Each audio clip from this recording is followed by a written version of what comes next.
This book tells the story of a unique site, one that became the first centre in France to dispose of radioactive waste, CSM, the Manche Region Waste Disposal Facility. It was set up in 1969.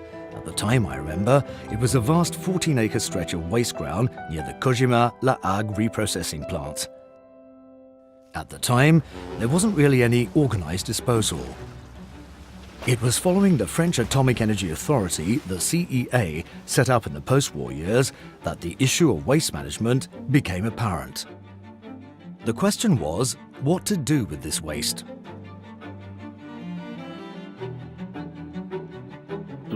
Everyone wanted a centre for the management of this waste. They realised that it couldn't be kept indefinitely, that it had to be conditioned and a destination found. And so the Manche Region Waste Disposal Facility was born. It would become the very first disposal site for radioactive waste. For me, this is where the adventure began. It was a human adventure with a great many challenges ahead. Everything had to be done from scratch to transform this piece of land into a secure disposal facility. There was no precedent to refer to. The site was a world premiere. The centre was almost more of an experimental centre. What we did, we thought we did well. And I must say, I believe it was far superior to waste management projects in other industries. It ran very efficiently, but it was of an experimental nature, meaning that things had to be closely monitored, and if any minor changes arose, we had to deal with them. That was the philosophy at the disposal centre. It wasn't all plain sailing. We had to handle a few incidents, most notably the tritium leak in 1976. Containers full of tritium waste had been sealed without addition of the extra cement that would have improved waterproofing. They had been stored in 1971 in a concrete trench, one of the earliest to be built on the site. In late 1976, high levels of tritium were detected in the Sainte-Hélène River, although still below regulatory limits. The source of the leak was quickly identified. The tritium containers were recovered. Some were repackaged, then sent to be stored at the CEA, while others were repackaged and placed in new, more appropriate storage structures. From a technical viewpoint, the situation was brought under control. Well, trenches 3 and 4, like the ordinary trenches, were overhauled. That's to say, every container was taken out. The sand was removed, water pumped out, then the containers were put back and concrete poured into the trench. Right now, trenches 3 and 4 are sealed with concrete, which they weren't before. This incident was an opportunity to improve working relationships with producers, outlining the requirements for containers so that they could be safely stored at the centre. When ANDRA, a structure entirely devoted to radioactive waste management, was set up in 1979, it allowed clear regulations and strict procedures to be established, notably with regard packaging of containers. A great many of the containers failed to meet specifications. We had filters and containers of all sizes. We had to recalculate the costs for each type, and this, from a storage point of view, complicated matters. From that moment on, containers arriving on site were standardized, while waste producers were made to provide a detailed listing of contents. On our part, we set up quality control labs to check that producers' declarations were in line with the packages being delivered. By the 1980s, packages were beginning to be monitored even more closely. A barcode system was set up to identify waste. This was the beginning of computerization. We knew everything about packages, from production of waste up to disposal. I now realize how much this era was a period of evolution. Methods, procedures, regulatory framework. We were learning from our experiences and constantly adapting, even if it meant revamping earlier constructions in order to consolidate them. We all had the feeling during this period that we were building something, establishing standards for disposal that would protect future generations. In 1984, a set of general principles regarding design of disposal facilities were defined. The containment of waste relies on the combination of a number of barriers. First, the container. Second, the storage structure. And last, the site's natural geological materials. We knew that the local geology at the CSM site was not ideal. In future centres, the presence of clay would be prioritised, but circumstances had combined to bring us here, and we had been able to adapt to guarantee the safety of the centre. This is how disposal looked from 1984 onwards. All containers were disposed of on slabs of reinforced concrete in one of two types of structure, depending on their radioactivity levels. They were placed either in modules of reinforced concrete, then sealed in with concrete to create monoliths, or loaded directly onto slabs or tumuli. A network surrounds the disposal waste and gathers infiltrated water, which can thus be monitored.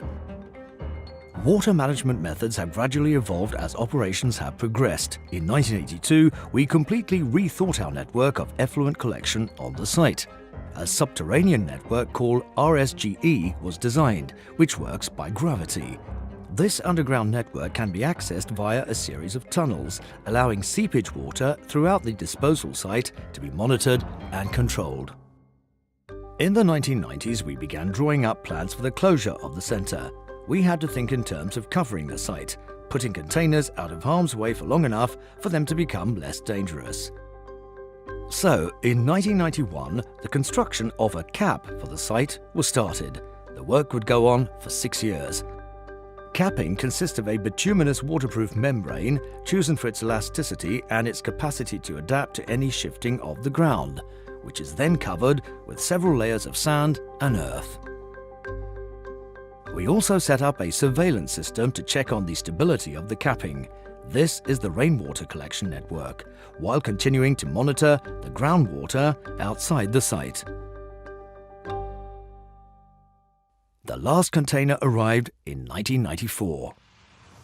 The closure of the site raised a great many questions, notably from environmental associations, who claimed that the presence of plutonium raised questions regarding the long-term future of the site and the need for monitoring beyond the anticipated 300 years. Controversy has arisen with regard to the ANDRA, the nuclear waste disposal facility. According to experts, the threat posed by the 100 or so kilos of plutonium stored there seems to have been seriously underestimated. The presence of plutonium was well known. It had been authorized at the time, without the centre's security being called into question. But despite this waste being present, the centre continues to have a very low impact on the environment. In 1996, in answer to questions about the site, the Minister of the Environment decided to set up an independent body. The Turpin Commission was made responsible for assessing the state of the centre and its impact on the environment. We suggest moving towards a much more passive type of solution, meaning one that can be carried out without monitoring. Most of all, in the very long term, this land must remain subject to easement, meaning no type of construction or amenities can ever be built there. In its report, the Turpin Commission concluded that the centre did not present a significant health risk for the local population.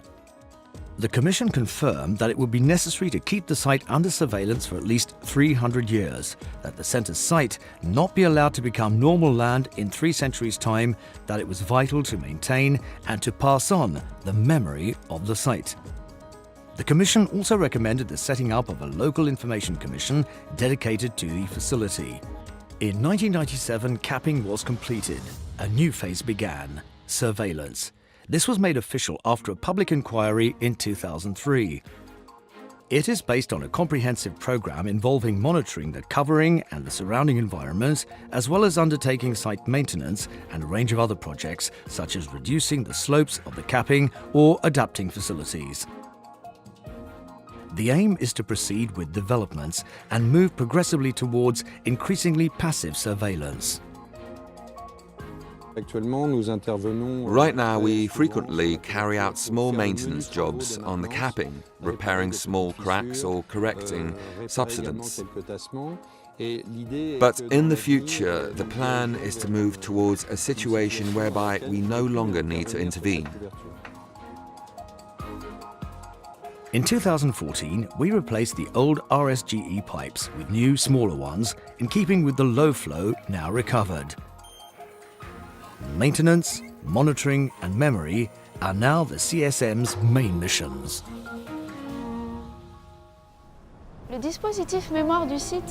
Preserving the memory of the site is based on three different concepts. First, a detailed memory consisting of all the important documents pertaining to the life of the site, recorded on permanent paper and archived in three separate places. Here, on site, at our site in the Aude department, and in France's National Archives. We also have a summarised memory, which is a non-technical resume for a wider public that will be deposited in places such as town halls, here, on site, at notaries' offices, etc. Lastly, the site is recorded in the land registry and will be reinforced by easements to guarantee the inviolability of the site. The development of this memory project is a vital task, one that will enable future generations to understand what has happened here on this site and what is stored beneath our feet. Today, there can be no doubt that the disposal of radioactive waste is a very serious issue. I think we've helped to raise people's awareness of this, and I'm proud of that. The CSM waste disposal facility will be kept under surveillance for hundreds of years to come. I would like its history to be remembered. It's this history that I bequeath to future generations.